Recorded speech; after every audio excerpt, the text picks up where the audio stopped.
The women's 5,000 meters final unfolded as a race defined not by early aggression, but by collective restraint. A scenario that immediately shifted the competitive balance toward athletes capable of reading the race rather than forcing it. From the gun, the entire field of 22 runners moved as a single organism, compact and controlled, with no clear leader willing to commit to a demanding tempo. This was not hesitation born of uncertainty, but a calculated standoff, where every athlete understood the cost of premature initiative. In championship racing, especially over 5,000 meters, the absence of a pacemaker transforms the event into a layered tactical contest. Unlike Diamond League races where pace is engineered for time, this final was shaped by positioning, energy conservation, and psychological pressure. The opening kilometer, just over 3 minutes, confirmed that no one intended to turn this into a time trial. Instead, the race evolved into a slow-burning confrontation where efficiency became more valuable than raw speed. At the center of this early phase was spatial awareness. Athletes fought subtly for optimal positions along the rail, knowing that every extra meter covered on the outside could accumulate into a decisive disadvantage later. Nadia Batticletti demonstrated exceptional control in this regard, consistently maintaining a position just behind the front line without getting boxed in. Her movement was economical, her stride relaxed, and most importantly, her decisions were proactive rather than reactive. Meanwhile, Caroline Bjerkeli-Grøvdal stayed visible but not dominant in the earliest laps. She resisted the temptation to take immediate control, a sign of experience and discipline. For an athlete known for strength rather than a devastating final kick, the timing of her move would be everything. Committing too early would expose her. Waiting too long would neutralize her primary advantage.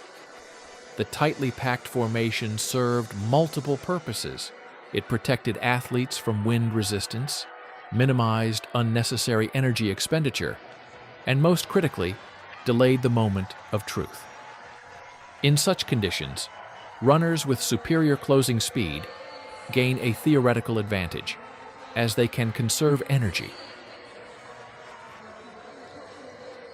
for a final sprint. However, this advantage only holds if the pace remains manageable. The longer the race stayed slow, the more dangerous the final lap would become. This dynamic created an invisible tension throughout the field. Athletes known for endurance were aware that a slow race worked against them. Those with speed understood that patience would increase their chances. As a result, every lap without a surge subtly increased the pressure on strength-based runners to act. By the second kilometer, the rhythm of the race had settled into a controlled but uneasy equilibrium. The pack remained dense, but micro-movements began to reveal intent. Small surges, brief accelerations, and positional adjustments hinted at underlying strategies. No decisive move had been made yet, but the groundwork for the decisive phase was already being laid. One of the most important elements in this stage was psychological positioning. Being at the front is not only about pace control, but also about signaling confidence. Sitting too far back can indicate hesitation, while leading too early can invite challenges. The best athletes operate in a narrow window between visibility and conservation. Batticletti mastered this balance, while others fluctuated, occasionally drifting too wide or too far back, forcing them to expend energy correcting their position. Another key factor was biomechanical efficiency. In a slow-paced race, maintaining relaxed form becomes critical. Any unnecessary tension, especially in the shoulders or arms, can lead to wasted energy that becomes costly in the final kilometers. Observationally, the leading contenders displayed minimal vertical oscillation, smooth cadence, and controlled breathing patterns. These details, often overlooked, are fundamental in championship racing, where margins are extremely small. As the race approached the halfway mark, the absence of a decisive move began to shift from a neutral factor to a strategic liability for certain athletes. The longer the pace remained conservative, the more the race tilted toward a final lap sprint scenario. This realization often triggers the first major move.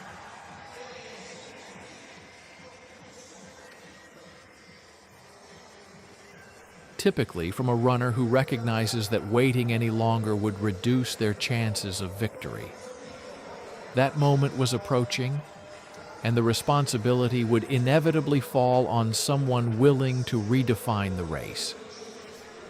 For Caroline Bjerkeli-Grøvdal, the situation was clear. A controlled race would not favor her strengths. She needed to transform the structure of the competition, not with a single explosive surge, but with a sustained increase in pace that would gradually dismantle the field. Up to this point, however, the race remained intact, a compressed battle of patience where every athlete still believed they were in contention. The real selection process had not yet begun, but the conditions for it were fully established. Energy had been conserved, positions had been tested, and strategies were ready to be executed.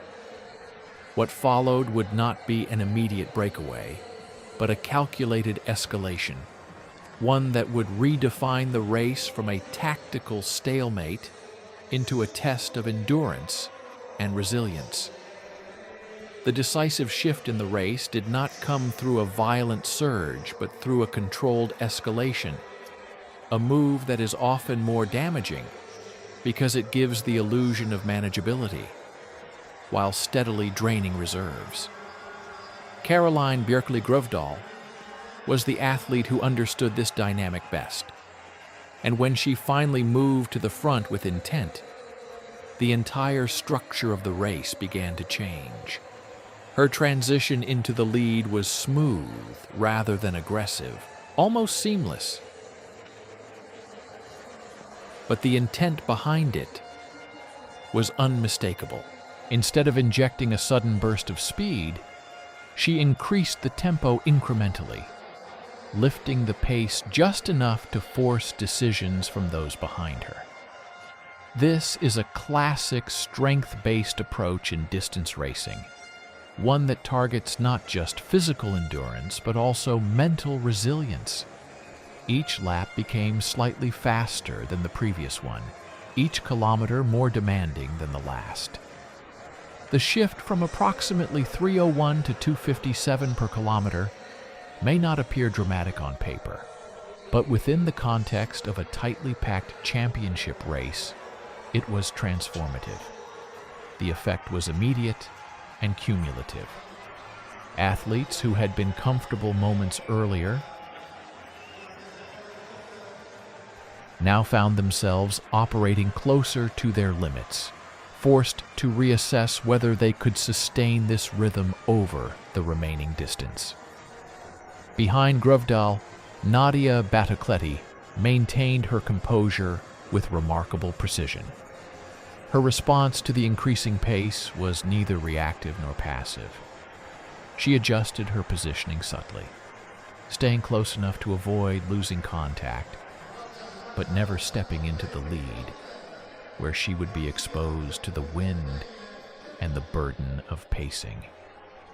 This balance is one of the most difficult aspects of championship racing, requiring both physical confidence and tactical discipline. As the pace continued to build, the pack began to stretch, then fragment.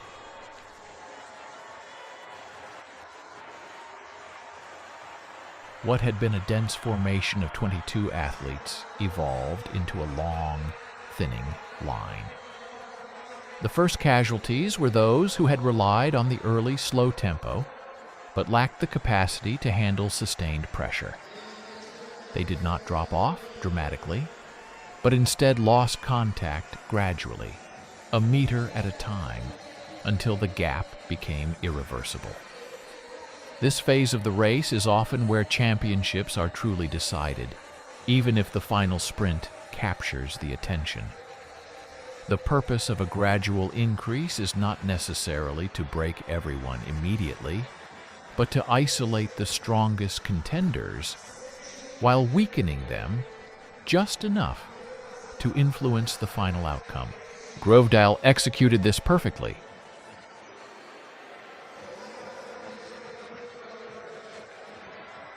By avoiding a single explosive move, she prevented others from responding decisively. Instead, she forced them into a prolonged effort that accumulated fatigue. Another critical element was rhythm disruption. In a steady-paced race, athletes can settle into an efficient stride pattern, conserving energy through consistency. By gradually increasing the pace, Grovedale disrupted this equilibrium. Runners were forced to continuously adjust their cadence and stride length, which increases energy expenditure even if the pace change appears minimal. Marta Garcia emerged during this phase as another key figure. While not as prominent in the early laps, she positioned herself intelligently as the race intensified.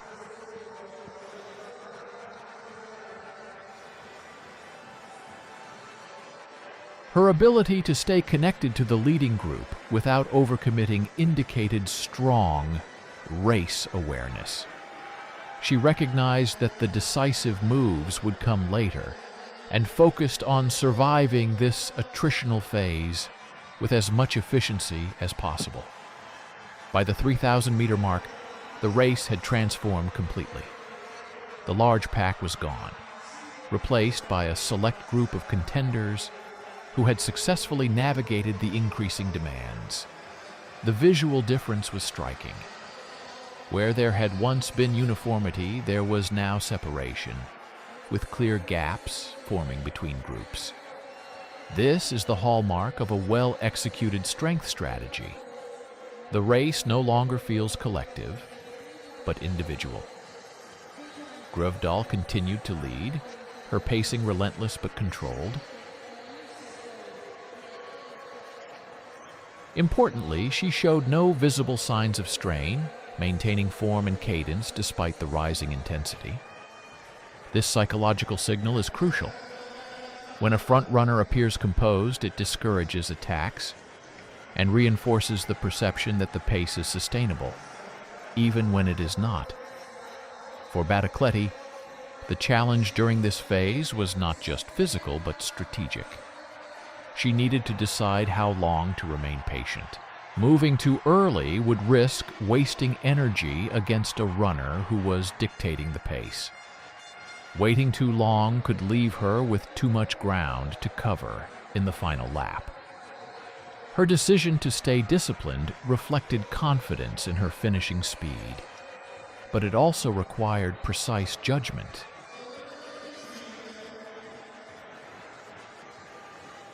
The increasing pace also exposed differences in running economy. Athletes with inefficient mechanics began to show signs of fatigue earlier, their form deteriorating under pressure. Slight tightening in the shoulders, less fluid arm movement, and heavier foot strikes became visible indicators of struggle.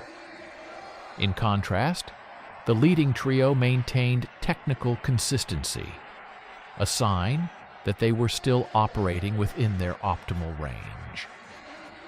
With fewer than 5 laps remaining, the race had effectively narrowed to its core contenders. The earlier uncertainty was gone. Now, every athlete remaining in the front group understood that they were within reach of a medal, but also that any mistake, positional or tactical, would be decisive.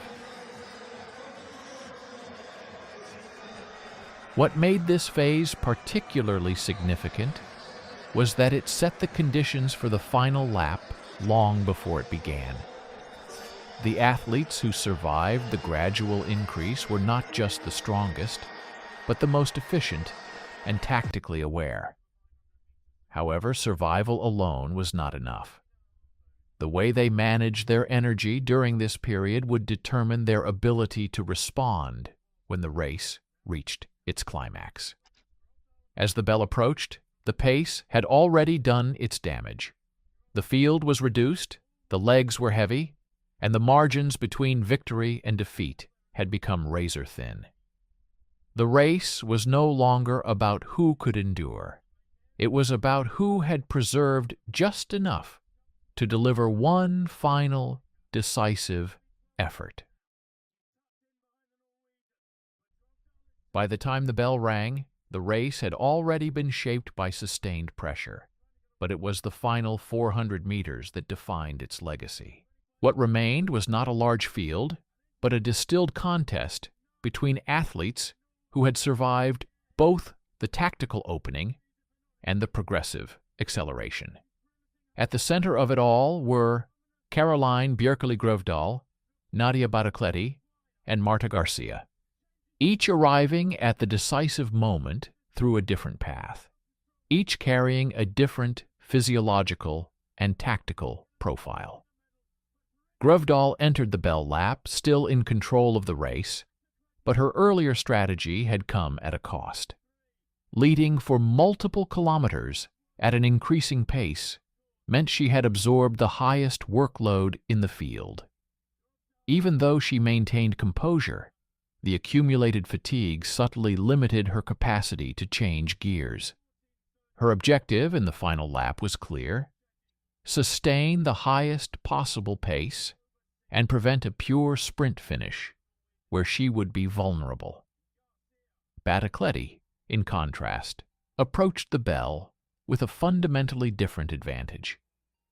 She had spent the majority of the race in an energy-saving position, shielded from the wind and free from pacing responsibility. More importantly, she had never been forced into a reactive surge. Her race had been built on control, which allowed her to access her final sprint with relatively preserved reserves. However, this advantage only mattered if she executed her move at precisely the right moment. The first 200 meters of the final lap were deceptive. There was no immediate explosion, no desperate sprint from the bell. Instead, the pace remained high but controlled, as if both athletes were waiting for the other to commit. This phase often determines the outcome as much as the final straight. Accelerating too early can lead to a loss of speed in the closing meters, while waiting too long can leave insufficient space to overtake. Grøvdal attempted to stretch the field one last time along the back straight, increasing the tempo in a controlled but noticeable way. It was not a full sprint, but a sustained drive designed to break rhythm and discourage any immediate attack. For a brief moment, it appeared effective. The gap behind her did not open significantly, but the effort required to maintain contact increased. Baracletti's response in this moment was critical. She did not panic, did not surge prematurely, and most importantly, did not allow even a small gap to form. Her stride remained compact and efficient, her posture upright, her cadence steady.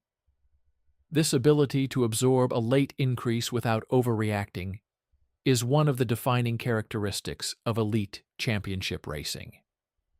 As they approached the final bend, the race entered its most volatile phase. Positioning became everything.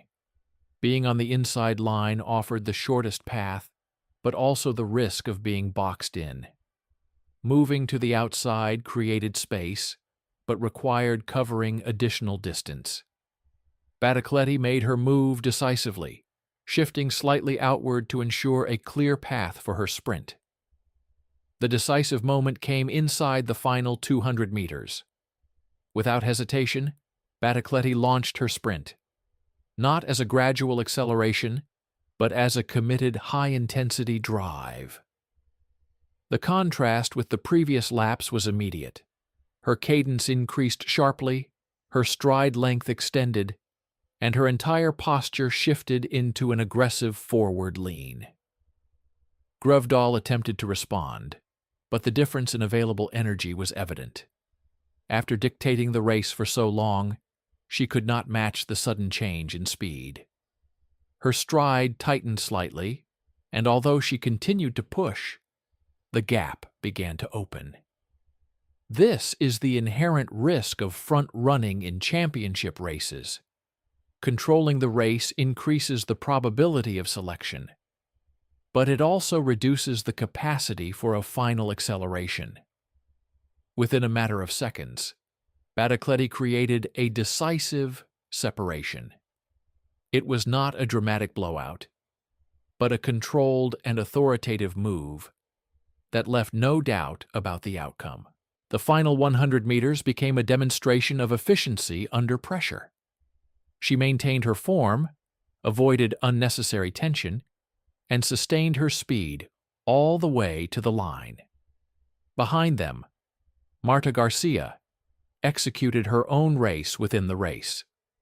While the focus was on the battle for gold, her ability to hold position and respond to late challenges secured her place on the podium.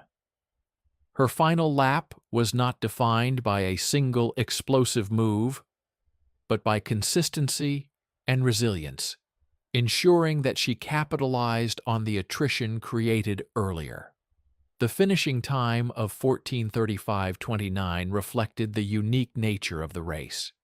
It was not the result of even pacing or record-focused strategy, but of a tactical evolution that culminated in a fast closing segment. The final lap itself was significantly quicker than the earlier stages, illustrating how energy distribution and race dynamics can shape overall performance. What stands out most about this final lap is not just the speed, but the precision. Every decision, from when to move, to where to position, to how to respond, was executed with clarity. Batticletti did not simply have the fastest legs in the final meters. She created the conditions that allowed her to use them effectively. In championship racing, the final sprint often appears decisive, but it is rarely isolated. It is the product of everything that came before. The patience in the opening laps, the efficiency during the mid-race escalation, and the discipline to wait for the exact moment to strike. This race exemplified that principle perfectly. The closing stretch was not chaos, but control. Not desperation, but execution. And in that final decisive surge, the race found its champion.